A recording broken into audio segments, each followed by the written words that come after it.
Il est temps de décrypter l'actualité sur Ecofin Télévision. Bienvenue à toutes et à tous dans l'essentiel de l'économie sur votre chaîne.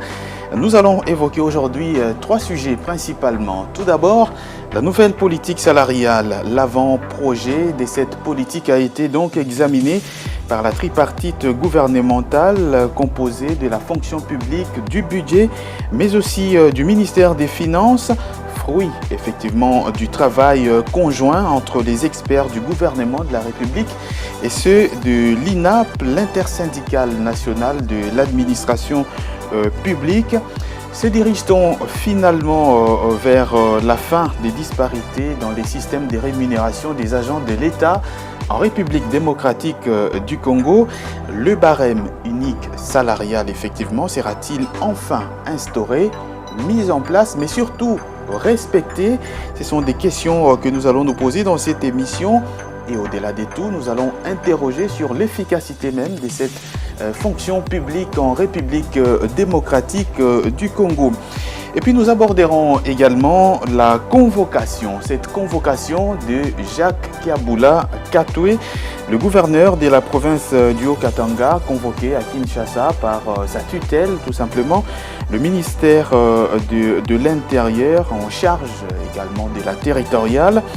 Ce qui semblait être en tout cas un simple télégramme des convocations par le supérieur hiérarchique est en train aujourd'hui de prendre d'autres tournures tout simplement, à en croire nos sources proches du dossier. Le gouverneur du Haut-Katanga convoqué à Kinshasa, cela va-t-il déstabiliser cette province qui est pas la moindre en tout cas dans la contribution à l'économie de la République démocratique du Congo? Jacques Kiabula justement va-t-il aussi subir le même sort que l'ancien gouverneur du Lualaba, Richard Mouyej-Manguez-Mans? Ce sont des interrogations que nous allons nous poser dans cette émission pour, au-delà de tout, évoquer sûrement l'apport de cette province du Haut-Katanga, voisine du Lualaba, mais dans laquelle on ne voit pratiquement pas les retombées, notamment des richesses de cette province, notamment les redévances minières. Tout le contraire avec le Lualaba, notamment qui développe son entité, mais dans le Haut-Katanga, c'est en tout cas à peine visible.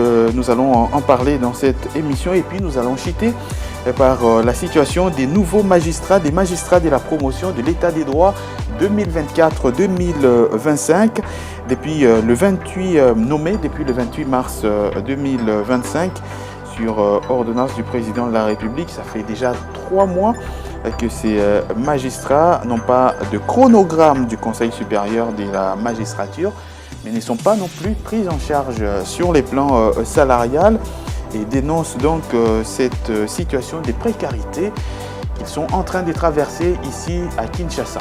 Voilà donc les 3 sujets qui vont constituer l'ossature de cette émission aujourd'hui. Bienvenue à toutes et à tous.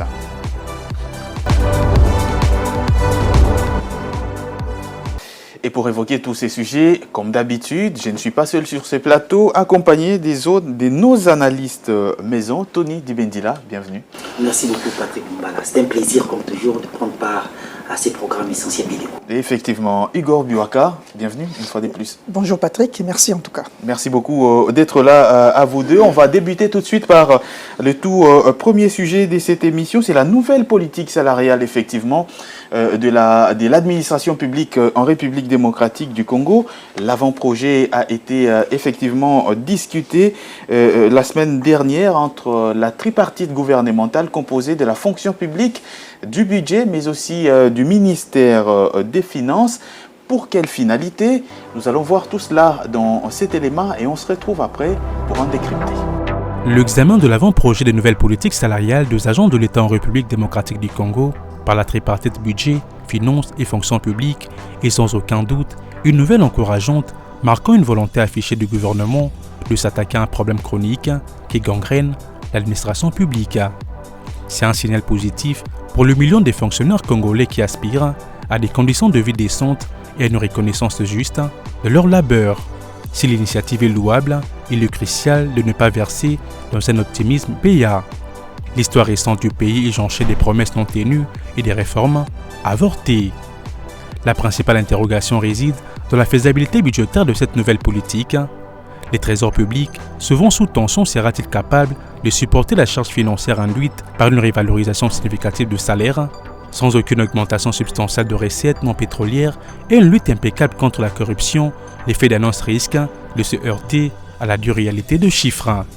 Par ailleurs, la transparence du processus de définition et d'application de cette nouvelle grille salariale est primordiale. Les agents de l'État ont souvent été victimes d'opacité et de disparités salariales flagrantes.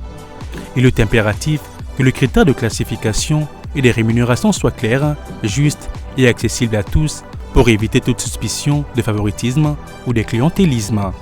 La pérennité de cette politique dépendra aussi de sa capacité à résister aux pressions politiques et aux intérêts particuliers qui ont par le passé freiné toute tentative de réforme en profondeur. Enfin, la modernisation de l'administration publique doit accompagner cette réforme salariale. Un salaire plus élevé doit rimer avec une meilleure productivité, une prestation de service améliorée et une éthique professionnelle renforcée. Sans une refonte, de méthode de travail et une lutte efficace contre l'absentéisme et la gabegie, l'impact positif de cette politique risquerait d'être dilué. Malgré ce défi, il y a de véritables raisons d'aborder cette démarche avec optimisme. L'engagement de la tripartite, regroupant deux ministères clés, témoigne d'une approche plus coordonnée et potentiellement plus efficace que par le passé. Cela suggère une prise de conscience collective de l'urgence de la situation et de l'impact direct d'une rémunération décente sur le moral des troupes et sur la performance de l'État. Cette nouvelle politique peut également renforcer la motivation et l'engagement des agents de l'État. Un salaire juste redonne dignité et fierté, incitant les fonctionnaires à se dédier pleinement à leur mission. Cela pourrait même attirer de nouveaux talents vers la fonction publique, dynamisant ainsi l'administration. En somme, l'examen de l'avant-projet de nouvelle politique salariale est une étape cruciale qui, malgré les écueils potentiels, ouvre une voie prometteuse. L'optimisme est des mises à condition que le gouvernement fasse preuve de rigueur, de transparence et d'une volonté politique inébranlable pour transformer cette initiative en une réalité durable et bénéfique pour tous les Congolais. Le succès de cette réforme ne sera pas seulement une victoire pour les agents de l'État, mais un jalon essentiel dans la construction d'une administration publique plus forte et au service du développement de la République démocratique du Congo. Rebonjour Tony Antoine Dibendila. Bonjour. Effectivement, alors on vient de voir dans l'élément, effectivement, la nouvelle politique salariale de l'administration publique en RDC, ça a été décrié pendant plusieurs années, la disparité dans les traitements des agents de l'État. Vous avez ceux qui dirigent, qui ont des salaires en tout cas considérables, et ceux qui sont dirigés, qui se retrouvent dans des situations parfois proches de la précarité. Alors ma question est de savoir, est-ce qu'on se dirige finalement vers la fin de cette disparité qu'on a longtemps décriée? Je crois que l'objectif ici, c'est de mettre au cœur de la fonction publique, mais aussi de l'exercice des agents publics et cadres de l'État, la justice sociale. C'est ce qui a manqué depuis longtemps. Je crois que le chef de l'État, à son arrivée, dès son premier mandat, il a insisté sur l'utilité de la justice sociale. On connaît tous son combat politique, les combats politiques de son parti, qui est également axé sur l'équilibre social. Et donc aujourd'hui, la nouvelle politique salariale en gestation est donc un processus déterminant qui doit nous conduire vers une politique salariale en tout cas équilibrée, qui prendra en compte les besoins réels des agents de l'État. Il n'y a pas longtemps, il y a eu le lancement officiel de ces travaux ici à Kinshasa en présence du chef de l'État, et nous avons tous suivi nous avons tous suivi en tout cas les détails avancés par les syndicats, les syndicats présents. Ils ont l'intersyndicale de l'administration publique, INAP, qui a en tout cas dressé un tableau assez sombre concernant les revenus des agents publics de l'État. Ça avait éclairé, tout le monde était en tout cas choqué d'attendre ce qui se passe, réellement un déséquilibre criant. D'ailleurs, il n'y a pas très longtemps, je crois que l'inspection générale des finances s'était d'ailleurs intéressée à cette question des revenus des agents publics, on se rend compte que les conseils d'administration, les membres du conseil d'administration touchent un peu plus, Tout à fait.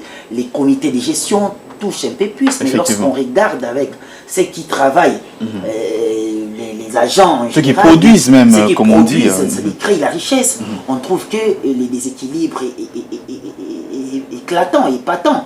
Vous avez des membres du conseil d'administration qui ont le mois jusqu'à 50 000 $, c'est-à-dire les avantages, les salaires, et ainsi de suite, les avantages de différentes natures.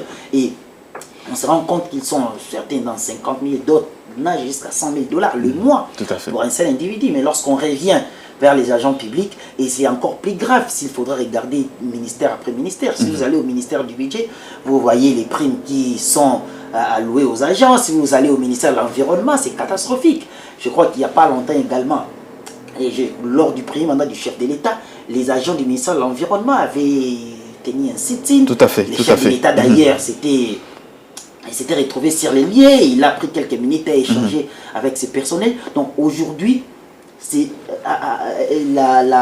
les travaux en cours, parce qu'on est déjà vers les derniers virages, parce qu'il y a eu une ébauche qui a été remise, les experts, en tout cas de l'intersyndicale et du gouvernement, s'étaient mis d'accord autour d'une ébauche qui a été remise au vice-premier ministre et en fonction publique. Et même discuté dans la tripartite entre les trois ministres. Il y a une tripartite, budget, finances, fonction publique, justement pour réajuster, voir en termes de faisabilité, comment rendre effective cette nouvelle politique salariale qui vise, le chef de l'État l'avait dit lors du lancement des travaux que je venais ici de citer, qui a mentionné que l'objectif aujourd'hui est de remettre la justice au cœur de l'action. La justice sociale, la surtout. Justice sociale, justement, la justice sociale au cœur de l'action ou des agents publics ou des cadres. On ne peut pas avoir des agents qui sont dans tel et tel autre ministère, qui ont de tels niveaux d'études, de telles expériences, mais avec des primes et des salaires en tout cas déséquilibrés, tout donc à fait. Difficile à comprendre la réalité. En fait, la réalité est que aujourd'hui, la politique salariale n'existe même pas. Tout à fait. On est donc en train d'élaborer une politique qui va aujourd'hui remettre de l'équilibre. Effectivement. Alors, Igor Buaka, est-ce qu'on peut aujourd'hui avoir foi dans ces travaux qui sont en train de se dérouler entre l'intersyndicale de l'administration publique et le gouvernement de la RDC? Parce que ce n'est pas pour la première fois que ce genre d'initiative soit effectivement prise. Est-ce qu'on peut vraiment croire en la bonne foi de toutes les parties pour mener à bon ces objectifs-là, notamment une refonte progressive, mais surtout équilibrée du système de rémunération dans la fonction publique? Oui, Patrick, je crois qu'au-delà du credo, au-delà de la croyance, on est dans l'obligation de parvenir à cette finalité, c'est-à-dire d'avoir une nouvelle politique salariale. Déjà, on l'a dit, on parle de nouvelle politique salariale, d'autant plus que la politique salariale qui existait accusait beaucoup d'insuffisances et beaucoup de déséquilibres, d'inégalités, ce qui ne permettait pas en fait que nous puissions vivre pleinement la justice sociale, mais également ce qui ne permettait pas de réduire tant soit peu les disparités salariales au sein de l'administration publique. Vous savez, Patrick, au-delà même de cette nécessité-là, il s'impose une politique salariale en République démocratique du Congo pour plusieurs raisons. Tout à fait. Je ne vais pas évoquer toutes les raisons, mais quand même, je vais épingler quelques-unes des raisons que nous connaissons. Aujourd'hui, vous savez bien, l'enveloppe salariale, n'est-ce pas, d'un agent public ne lui permet pas de nouer les débuts du mois. Tout à fait. Patrick Lumbala, c'est une évidence. Voyez-vous, ne lui permet pas de nouer, en tout cas, les débuts du mois. Et c'est quelque chose de déplorable. Tout à fait. Déplorable, et ça a même des conséquences sur la productivité de ces entreprises. Sur la performance même du personnel de l'agent. Tout à fait, parce qu'on se rend même compte que, et ça c'est connu de tous d'ailleurs, dans la fonction publique, il y a des gens qui ne travaillent même pas. Ils viennent, ils signent juste la présence et puis ils s'en vont pour aller se rechercher ailleurs. J'en viens, Patrick Lumbala. Voyez-vous, déjà quand l'enveloppe salariale ne permet pas à cet agent, à ces personnels de nouer les deux bouts du mois, cette enveloppe salariale qui ne lui permet pas de surcroît, n'est-ce pas, de pouvoir résister face au choc, n'est-ce pas, de la désinflation, de l'accélération de l'inflation, et bien d'autres paramètres encore, tant sur le plan interne qu'externe, comment voulez-vous que cet agent, comment voulez-vous que ces personnels soient efficaces C'est pour cette raison que vous allez noter aujourd'hui, pour un agent public, de se focaliser uniquement sur le travail au sein de l'administration publique, c'est pratiquement impossible. C'est compliqué. Donc il y a des cumuls de fonctions, des cumuls de tâches. Tout à fait. Et la priorité, c'est quoi? La priorité ne va pas se focaliser sur le travail de l'État. Pourquoi? Parce qu'on sait que dans l'État, il y a des réalités. Il y a de ceux-là qui ne partent que pour signer la présence. Et après, ils vont plus concentrer leur attention, n'est-ce pas, sur le secteur privé. Mais il faut également noter la difficulté, n'est-ce pas, pour ces agents-là, le pouvoir d'achat n'est pas renforcé. Voyez-vous? Donc, la somme qu'ils reçoivent ne permet pas en fait de mettre en exergue la capacité de résister face au choc du pouvoir d'achat. Donc, le pouvoir d'achat est tellement réduit et qu'ils n'arrivent pas conséquemment à répondre à certaines exigences quotidiennes, à certaines dépenses courantes et même quotidiennes, comme le transport, l'alimentation. Difficile pour cet agent public-là de pouvoir résoudre quotidiennement ces problèmes-là. Et le pire, c'est qu'il y a dans certaines entités de l'État où les agents publics sont encore payés au taux des... je ne sais pas, 18 ou quelque chose comme ça. Manque d'actualisation également du taux, n'est-ce pas, qui nous aide, n'est-ce pas, à payer ces agents publics-là. Alors, c'est quoi la difficulté, encore les conséquences quant à ce, Patrick Lumbala? Je l'ai dit ici tantôt, qu'on ne sait pas faire face, n'est-ce pas, aux dépenses courantes.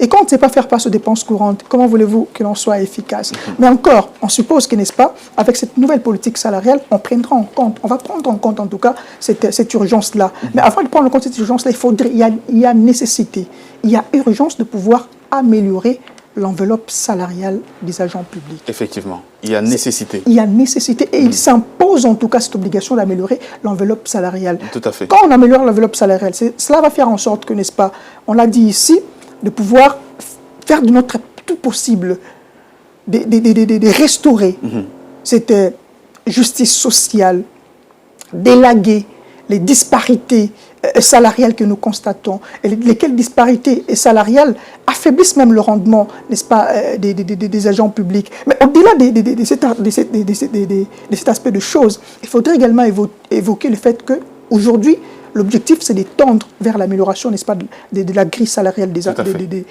des agents de l'État. Mais il faut noter le fait que cet objectif vers lequel on est en train de tendre, n'est-ce pas, doit se conformer aux exigences des solvabilités budgétaires ou des soutenabilités budgétaires. C'est-à-dire quoi? C'est-à-dire que l'État doit être capable, n'est-ce pas, de pouvoir couvrir toutes ces dépenses-là qu'il a pu noter, n'est-ce pas, de tout ce qui sera fait, de toutes les réformes qui seront initiées pour l'administration publique. Tout à fait. Parce que par moment, on prend des mesures et puis après, on ne sait pas le faire. On ne sait pas appliquer ces mesures par manque de crédit. Donc, il faudrait essayer un tout petit peu d'améliorer les crédits, n'est-ce pas, qui vont nous permettre, qui seront dirigés vers l'enveloppe salariale des agents publics, qui sont justement de parvenir à bon escient à cette urgence. Effectivement, Tony-Antoine Dibendila, la politique salariale des agents de l'État en train de s'améliorer, avec notamment cette tripartite, mais c'est quand même l'occasion ici d'interroger également sur l'efficacité même de notre fonction publique. De tout ce qui est administration de l'État, on voit notamment des entreprises publiques qui sont aujourd'hui vraiment des canals, enfin on dit des canards boiteux, tout simplement, qui ne produisent plus de bénéfices, mais qui ne font que bénéficier des subventions, notamment de l'État. On doit quand même interroger aujourd'hui cette efficacité. Mais allons dans les concrets. Dans les concrets, c'est-à-dire que nous habitons ces pays, nous vivons à Kinshasa. Mais nous savons mesurer la motivation même des agents publics de l'État. On échange tous les jours avec eux. On écoute ce qu'ils disent du traitement de leur employeur, qui est l'État congolais. Mais dans un contexte où les gens se disent maltraités, non pris en compte. Mais les intelligences ne peuvent que partir. Tout à fait. Ceux qui ont l'occasion, c'est en tout cas celui qui a l'occasion de quitter ces pays et d'abandonner l'administration publique, il va les faire. On sait aujourd'hui qu'il n'y a pas vraiment de lisibilité en termes même des rémunérations. Le système de rémunération aujourd'hui est quasiment en faillite. Il est de ces gens qui sont décédés, mais qui sont pris en charge. Tout à fait. Il est des agents publics qui ont quitté les pays à longtemps et qui ne travaillent plus. Et qui continuent quand même à percevoir. Il y a des accusations qui nous parviennent, des genres, l'agent ne travaille plus, il est parti, son argent sort et il se le partage avec son responsable. Donc voilà, il y a des mécanismes. C'est-à-dire qu'il y a un véritable chaos dans la prise en charge. Et dans un contexte comme ça, comment attendre à ce que nous puissions avoir des entreprises publiques performantes? C'est impossible. C'est impossible. On est dans les domaines de l'impossible. Conséquence, quasiment toutes les entreprises publiques sont en faillite. D'autres sont sous perfusion du gouvernement central. Tout à fait. Beaucoup d'ailleurs. Beaucoup. D'autres sont déclarés en faillite. C'est pourquoi d'ailleurs, il n'y a pas longtemps, lorsque je voyais, c'était en pompe d'ailleurs, que l'IM23 lancé Cadeco à Goma et tout, on dit, mais le ministre de l'économie nationale, le ministre actuel, Mukoko Samba, avait répondu publiquement que Cadeco, même à Kinshasa, Cadeco était quasiment en faillite. Mais lancer Cadeco à Goma, un état, enfin des villes sous occupation, il n'y aura pas des services financiers, ainsi de suite. C'est de la bêtise. Et donc, justement pour dire que aujourd'hui, la situation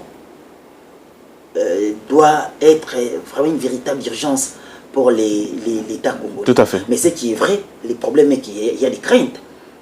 Nous avançons, mais la concrétisation de cette nouvelle politique salariale, tout à fait. Ça ira. Nous savons qu'il y a plusieurs projets sur la table portant sur les politiques publiques.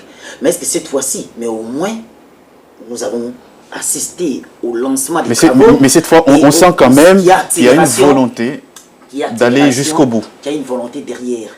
Et donc, toutes les parties doivent se sentir véritablement concernées parce que, en mettant en place une nouvelle politique salariale, cela voudrait dire qu'on est en train de dissoudre l'ancien système, effectivement, qui était bénéfique pour certains réseaux mafieux. Et donc il y aura un combat, on les dit en l'air, mais il y aura un combat réel dans la mise en application de cette nouvelle politique salariale. C'est pourquoi justement il faut porter ces projets à cœur qui pourraient être un pilier efficace pour la relance véritablement de l'administration publique et qui pourrait aujourd'hui mettre sur les rails ces entreprises qui aujourd'hui sont devenues quasiment boiteuses. Nous avons assisté également, nous l'avons couvert, les travaux sur les états généraux des entreprises du portefeuille. Nous avions vu comment est-ce que la situation était désastreuse. Vous l'avez d'ailleurs souligné ici. Et donc, moi je voudrais ici rappeler le fait que la performance de nos entreprises publiques ou de nos établissements publics dépendent d'un traitement de qualité de ces agents. D'un traitement de qualité de ces agents, ce barème unique, Igor Biwaka, sera-t-il enfin instauré, puisque c'est l'un des objectifs poursuivis par cette nouvelle politique salariale, ce barème unique, est-ce que sera-t-il enfin instauré, mais surtout mis en application? C'est ça même le sens de la question, Patrick Lumbala, la mise en application.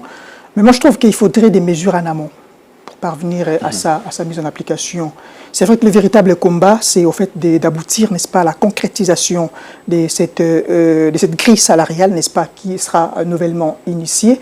Mais pour y parvenir, Patrick Lumbala, permettez-moi en fait de rebondir sur un fait. Aujourd'hui, on l'a dit. Plus rapidement. Aujourd'hui, on l'a dit, le service public n'est plus attractif. Effectivement. Les services publics, c'est un fait. C'est un fait. Aujourd'hui, je ne pense pas qu'il y a sur un parent sur 10. En fait, sur un parent sur 10, je ne crois pas qu'un parent sur 10 en République démocratique du Congo se permet de dire que voilà, je vais envoyer mon enfant à l'école, à l'université pour qu'il devienne du jour au lendemain, même pas seulement agent de l'État, je prends un service précis, je prends un secteur précis pour devenir enseignant. Vous savez la caricature qu'on met autour des enseignants? On dit que voilà, mais je ne veux pas accepter que mon enfant puisse commencer à manger du papier. Pourquoi? Parce qu'on a affaibli. On a affaibli l'administration publique, on a affaibli les services publics. Et ça ne donne plus envie, n'est-ce pas, de partir vers le service public. Ça ne donne plus envie aux gens de travailler avec toute conscience, avec tout dynamisme dans le service public. Et c'est l'effort. Et c'est ça qui crée doit faire. C'est vrai qu'il y a des tensions sociales. Évidemment, c'est vrai qu'on est en train de dire que voilà, il faudrait améliorer l'enveloppe salariale. Mais après avoir amélioré l'enveloppe salariale, la mise en application, n'est-ce pas, de cette politique salariale qui sera tantôt disponible, doit s'accompagner avec des mesures draconiennes. Voyez-vous, des mesures draconiennes qui permettront, n'est-ce pas, d'assainir l'administration publique, tout à fait, qui permettront de rendre beaucoup plus efficace cette administration publique qui permettra en fait de redorer même l'image ternie de l'administration publique. L'image ternie, pourquoi? Parce que, on l'a dit tantôt, ici on l'a souligné, vous avez des agents fictifs, Tout à fait. vous avez des agents doubles, vous avez des doublons et les autres qui continuent toujours de percevoir l'argent. Du moment où ça devrait permettre, n'est-ce pas, peut-être pour améliorer l'enveloppe salariale de X ou Y personnes, mais il y a quelqu'un qui se l'accapare. Et c'est l'effort que le gouvernement doit faire. C'est vrai, on veut que l'enveloppe salariale puisse s'améliorer, puisse s'accroître, mais avant que, une fois que cela sera fait, il faudra également des mesures, n'est-ce pas, tout autour pour, n'est-ce pas, faire en sorte que l'administration publique soit beaucoup plus efficace. Et pour cela, comme je l'ai tantôt dit, il faudrait des mesures. Parce qu'aujourd'hui, on a l'impression, vous avez parlé de l'efficacité de l'administration publique, on a l'impression que bien des entreprises qui existent, bien des institutions politiques qui existent, n'ont pas d'efficacité. Et c'est là même l'importance également de réévaluer l'efficacité de ces structures étatiques, de réévaluer au fait leur apport, évidemment au sein même de l'administration publique et leur pertinence, mais aussi de rationaliser les dépenses. Ces structures qui ne servent presque à rien, ces structures qui sont dépensières, pourquoi ne pas le supprimer et prendre ces moyens, les affecter, n'est-ce pas, dans la manne, dans la grille salariale par Patrick Lumbala. J'aimerais bien chuter avec cette observation. Le président de la République l'a relevé lors de la 51e réunion du Conseil des ministres, Patrick Lumbala. En République démocratique du Congo, nous avons plus de 89 entreprises, n'est-ce pas, d'économie mixte. Tout à fait. Où l'État a sa participation. Mais quel est l'apport de ces entreprises publiques d'économie mixte? Je vais reprendre les adjectifs que le président de la République a utilisés pour, n'est-ce pas, décrire la participation, l'implication de l'État congolais dans ces entreprises publiques. Une participation, je dirais, illusoire, mais également de nominale.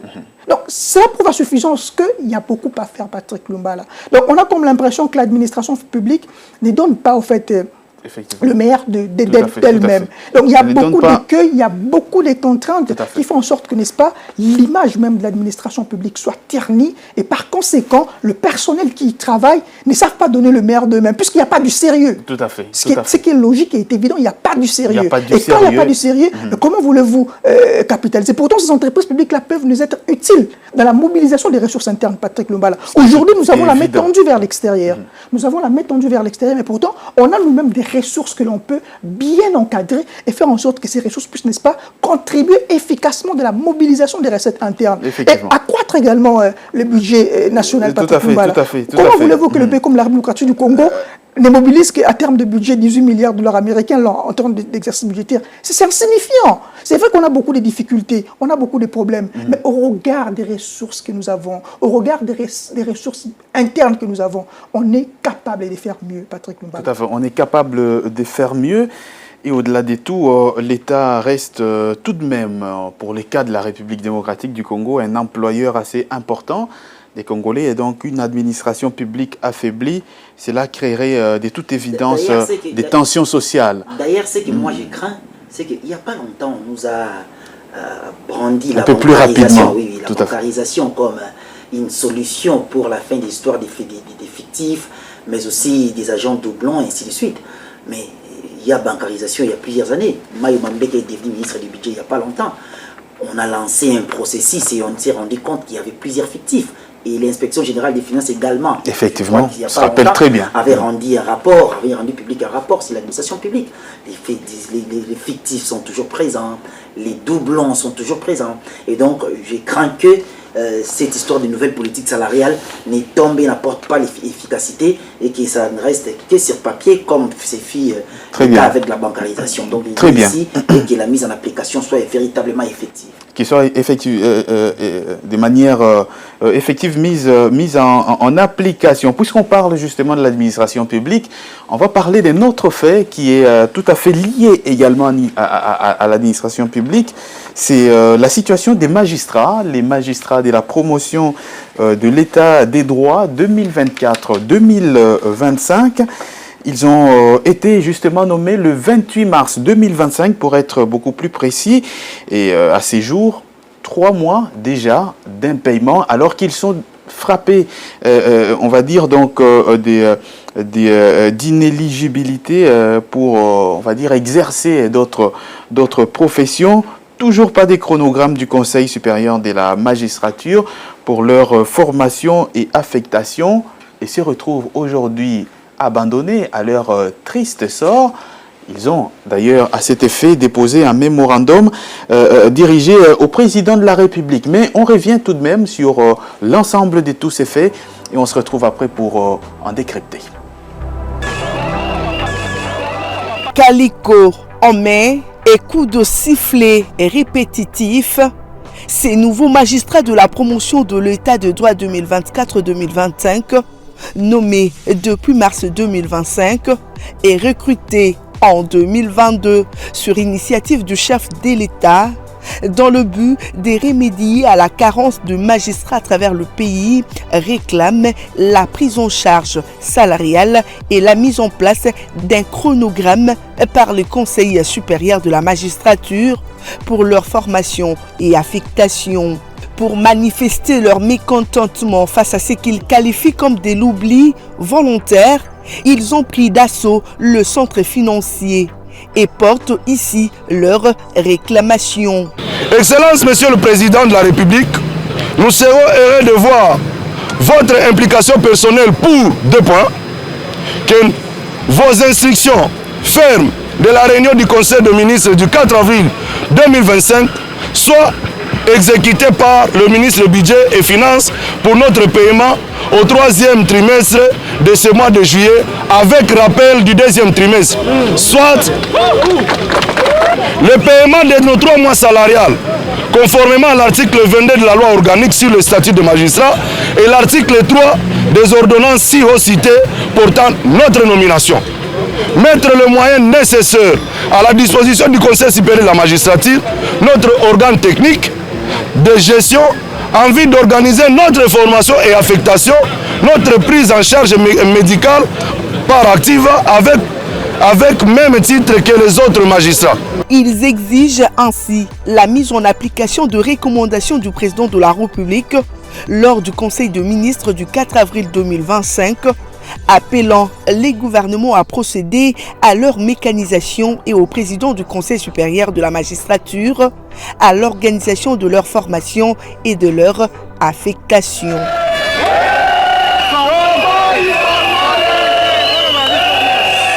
Alors, Igor Buaka, on vient de le voir justement à travers cet élément. Depuis le 28 mars 2025, ces nouveaux magistrats, toujours pas pris en charge sur les plans salarial, mais aussi le Conseil supérieur de la magistrature qui ne donne même pas un chronogramme de formation et de leur affectation. Ils se retrouvent dans un flou le plus total, quitte à s'interroger tout de même, puisque en lançant ces recrutements, il y a quand même des crédits budgétaires qui ont été prévus en cet effet. La question c'est, est-ce que cet argent destiné à leur formation et installation a tout simplement disparu? Alors, c'est une très bonne question, Patrick Lumbala, mais on a comme l'impression que l'histoire se répète.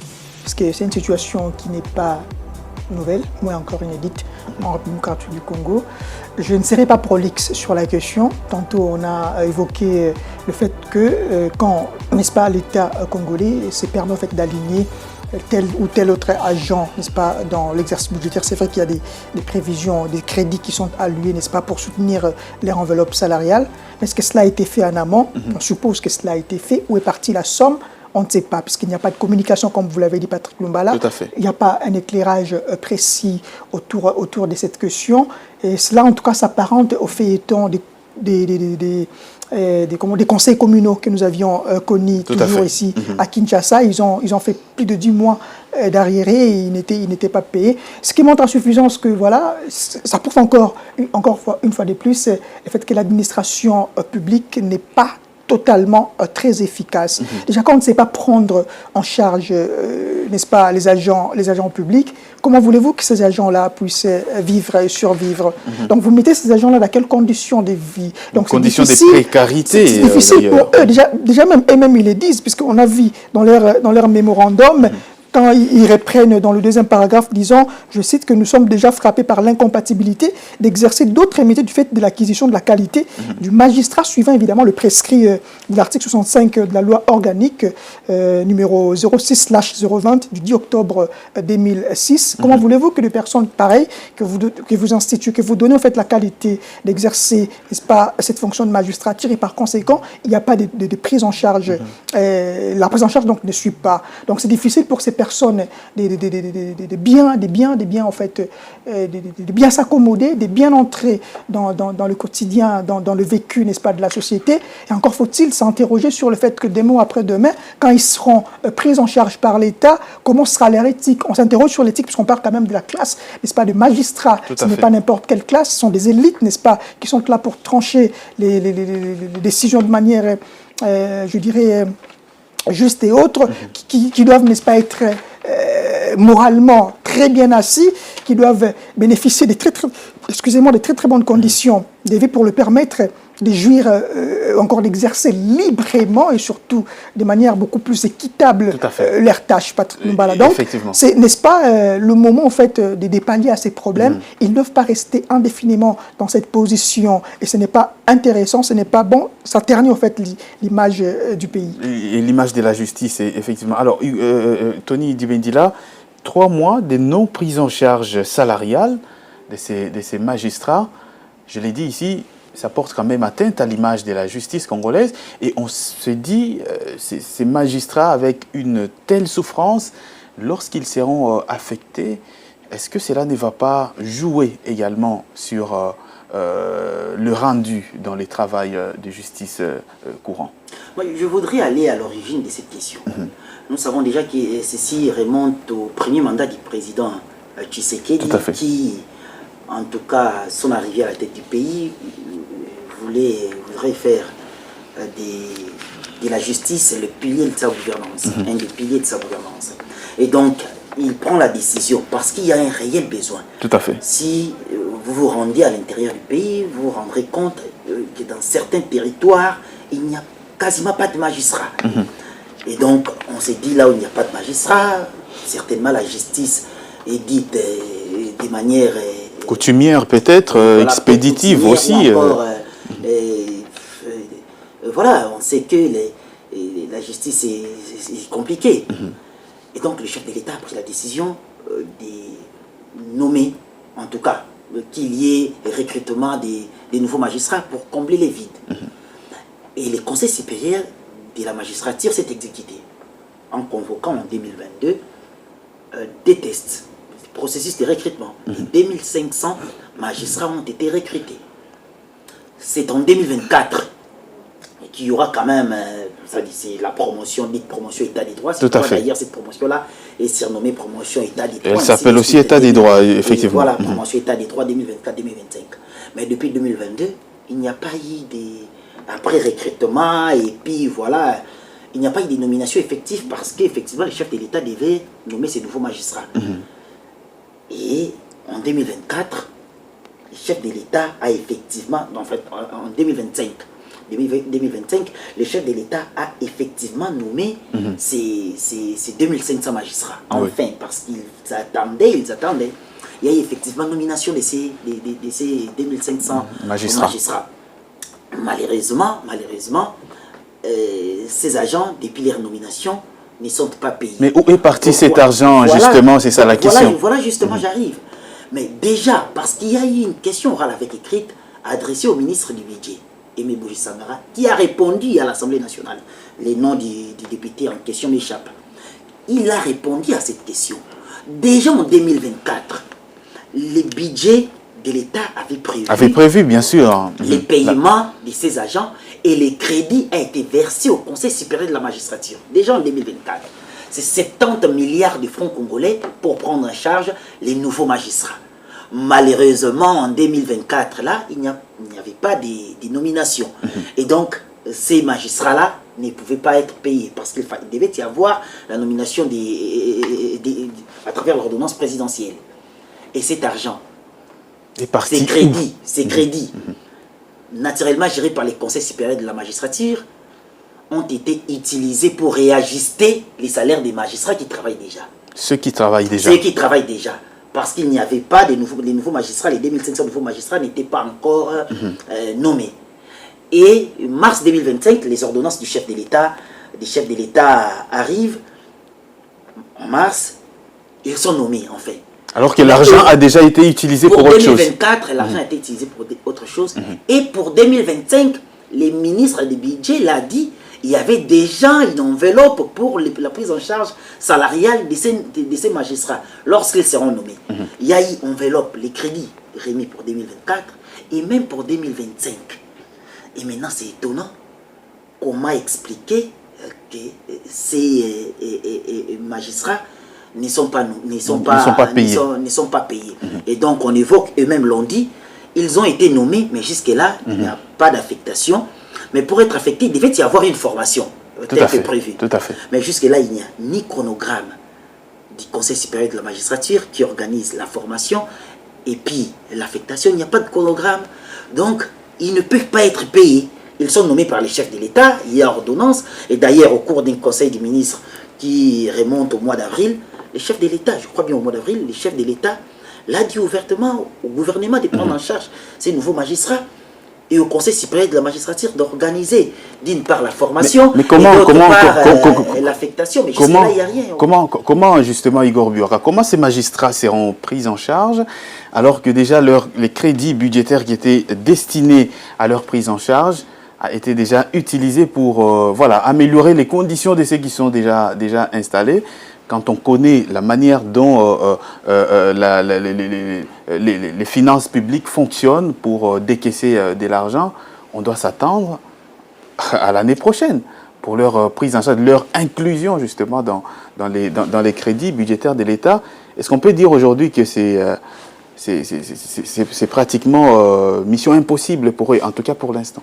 Et dans notre temps, comment ils font pour vivre? Tout à fait. C'est la question qu'on doit se poser. C'est même ça, même l'essence de les revendications, Patrick Lumbala. Donc, il y a urgence, au fait, de revoir les choses. De voir les choses sous d'autres angles, d'éviter justement ces désagréments. Voyez-vous, quand il y a ce qu'on appelle par moment détournement, il faut éviter ça. Donc, il y avait un crédit qui était initialement destiné, n'est-ce pas, à payer, en fait, ces nouveaux magistrats. Et donc, on devrait, en fait, parvenir, n'est-ce pas, ces crédits alloués pour la paye de ces magistrats à cette finalité. Mais comment se fait-il que le Conseil supérieur de la magistrature peut quand même prendre des décisions de cette nature sans consulter notamment les ministères du budget, des finances et consorts? Jusqu'à présent, puisque le Conseil supérieur de la magistrature qui ne s'est pas encore prononcé, on suppose qu'il y aura beaucoup plus d'élucidations quant à ces sujets et que en posant cet acte-là, ils avaient prévu peut-être une mesure palliative quant à ce... Parce que déjà, il y a 3 mois d'impayement, c'est trop, Patrick Lumbaya. 3 mois d'impayement, c'est trop. Et comment ils font pour vivre, je le dis? Ce sont des pères des familles, ils ont des enfants, ils ont des familles, ils doivent nourrir, ils ont des bouches à nourrir. Dans notre temps, eux-mêmes aussi, ils doivent, n'est-ce pas, se prendre en charge. Mais avec quels moyens? Puisqu'ils n'ont que ça comme tâche. Ils ne peuvent pas exercer d'autres métiers, vu, n'est-ce pas, la législation qui organise... Ils sont frappés d'incompatibilité d'exercer. Mais il faudra souligner que pour la loi de finances exercice 2025, il y a des crédits sont prévus. Et c'est le ministre du Budget qui l'a dit. Plus de 48 milliards de francs congolais, ces crédits-là sont prévus pour la prise en charge salariale de ces nouveaux magistrats. Et ce qui bloque aujourd'hui, c'est qu'il doit y avoir un chronogramme, c'est-à-dire qu'il y ait cette formation-là et puis qu'il y ait l'affectation. Ce qui n'arrive toujours pas. Ce qui n'arrive toujours pas. Les gens se posent la question pourquoi les conseils supérieurs de la magistrature est lent à ce niveau-là. Parce que même dans leur revendication, ils insistent sur le fait que, n'est-ce pas, on doit mettre, n'est-ce pas, les moyens nécessaires pour parvenir à cette finalité, Tony Dibendila. Mais seulement on s'interroge maintenant où se trouvent ces moyens-là. Mais aujourd'hui, par exemple, l'unique réponse que ces magistrats ont pu avoir, c'est la menace du porte-parole du Conseil supérieur de la magistrature, le secrétaire permanent, qui a menacé ces magistrats qui ont manifesté des sanctions et même des poursuites pénales. Donc, vous voyez, c'est l'unique réponse pour l'instant que ces magistrats ont pu avoir, qu'ils ne peuvent pas manifester. L'unique moyen de manifester, ils doivent s'adresser à la hiérarchie. D'accord, mais dans des situations où ces magistrats sont affamés, et c'est ça mettant de la réalité. Notre famille n'a pas Demander à d'oreille. des ventres affamés de suivre les processus, c'est compliqué. Tout à fait. Compliqué.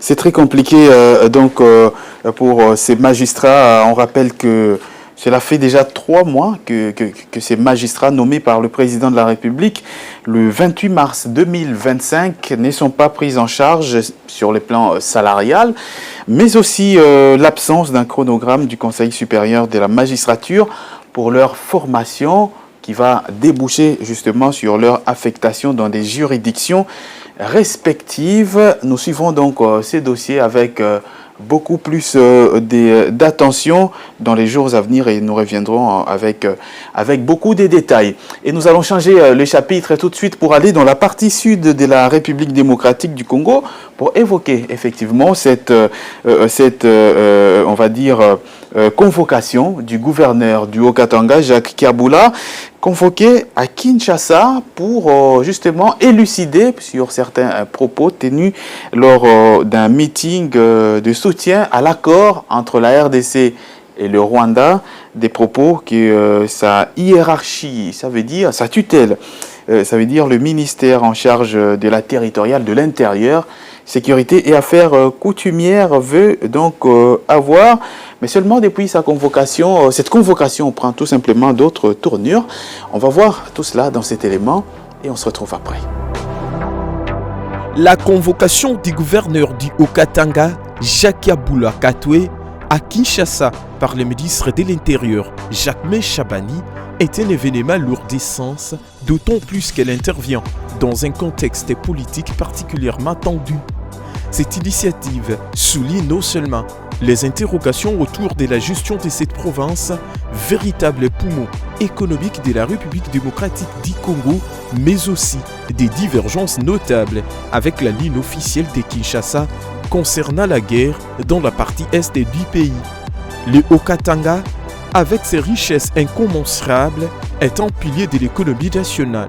Cependant, son immense potentiel semble paradoxalement ne pas se traduire par un développement palpable pour ses habitants, soulevant des questions sur la gouvernance actuelle. Le Haut-Katanga est une province riche en ressources naturelles. Ses mines, notamment des cuivres, des cobaltes et d'autres minerais stratégiques, en font l'un des plus grands bassins miniers au monde. Les recettes générées par l'exploitation minière devraient en théorie permettre un développement socio-économique fulgurant. Lubumbashi, la capitale provinciale, est également un carrefour commercial majeur et ses douanes sont des points névralgiques des collectes des recettes essentielles pour le budget de l'État.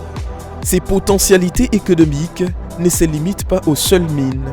La province dispose d'un potentiel agricole considérable, des ressources hydriques importantes pour l'énergie et d'une position géographique stratégique qui en fait une porte d'entrée et de sortie pour les commerces régionaux. Une gestion optimale de ces atouts ferait du Haut-Katanga non seulement une locomotive pour la RDC, mais aussi un modèle de développement en Afrique centrale. Malgré ces tableaux de richesses, le ressenti général est celui d'une gestion jugée peu efficace sous les mandats du gouverneur Jacques Kiabula. Les infrastructures routières restent déficientes, l'accès à l'eau potable et à l'électricité demeure un défi pour une grande partie de la population et les services sociaux de base peinent à suivre les rythmes des besoins. Les critiques fusent concernant la mobilisation et la traçabilité des recettes minières et douanières avec des soupçons de gaspillage ou de mauvaises allocations des fonds. Des projets annoncés tardent à se concrétiser et la transparence dans la gestion des finances provinciales est souvent pointée du doigt. La population du Haut-Katanga, qui contribue massivement aux richesses du pays, aspire légitimement à voir ses conditions de vie s'améliorer de manière tangible. Cependant, la convocation de Jacques Kiabula prend une tournure encore plus significative au regard de ses récentes déclarations controversées. Le gouverneur a tenu des propos tendant à disculper l'ancien président Joseph Kabila et les chefs rebelles Corneille Nangaa dans la guerre qui sévit dans l'est du pays. Ces affirmations perçue comme allant à l'encontre du narratif officiel de Kinshasa et potentiellement minimisant la gravité de la situation sécuritaire dans l'Est sont d'une sensibilité politique extrême. Elle soulève des questions sur la loyauté politique et la conformité des discours des autorités provinciales avec la ligne du gouvernement central, particulièrement sur un sujet aussi brillant que la sécurité nationale et l'intégrité territoriale. Cette dimension politique ajoute une couche de complexité à la convocation, suggérant que les préoccupations vont bien au-delà de la seule gestion provinciale. Dans ces contextes des questionnements sur la gouvernance et des tensions politiques, l'éventualité d'une succession à la tête de la province n'est pas exclue et des noms commencent à circuler. Parmi eux, celui de Martin Kazembe Choula, l'actuel vice-gouverneur, est souvent cité comme une alternative crédible. Martin Kazembe est perçu par certains observateurs comme ayant une meilleure connaissance des arcanes administratifs et économiques de la province et une capacité à insuffler un nouveau dynamisme. Son rôle actuel l'a placé au cœur des réalités du Haut-Katanga et sa désignation comme successeur potentiel de Jacques Yabula pourrait être envisagée comme une solution pour une nouvelle impulsion. La convocation du gouverneur Kiabula est donc plus qu'une simple rencontre. Elle est le signe des malaises persistants quant à la valorisation du potentiel du Haut-Katanga, exacerbé par des prises de position politiques délicates. L'avenir de cette province stratégique repose sur une gouvernance qui saura transformer ces immenses ressources en un développement inclusif et durable pour tous ses citoyens, tout en maintenant une cohésion avec les orientations nationales. Alors, Tony Antoine Dibendila, je suis avec vous. Ce qui semblait, en tout cas, être un télégramme normal, ce que fait normalement le ministère de l'Intérieur vis-à-vis des gouverneurs, semble aujourd'hui prendre d'autres tournures. Est-ce qu'on doit craindre déjà à cette étape une déstabilisation des institutions provinciales dans le Haut-Katanga qui déboucherait par un impact si considérable sur l'apport même de cette province à l'économie nationale quand on sait le poids que représente le Haut-Katanga?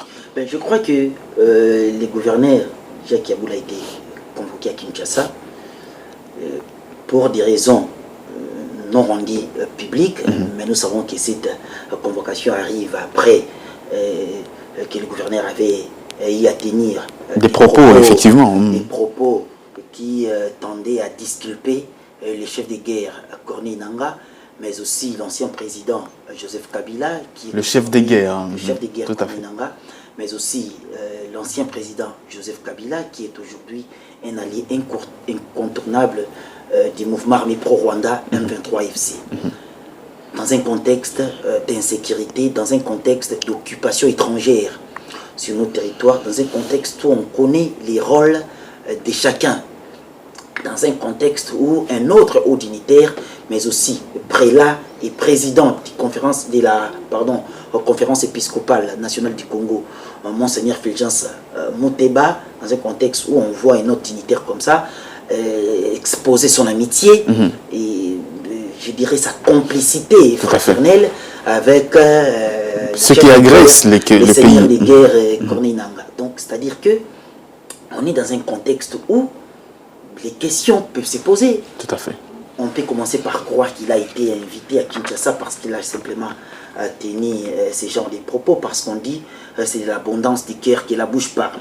C'est-à-dire que il y a des phrases qui sortent parce que le cœur est plein.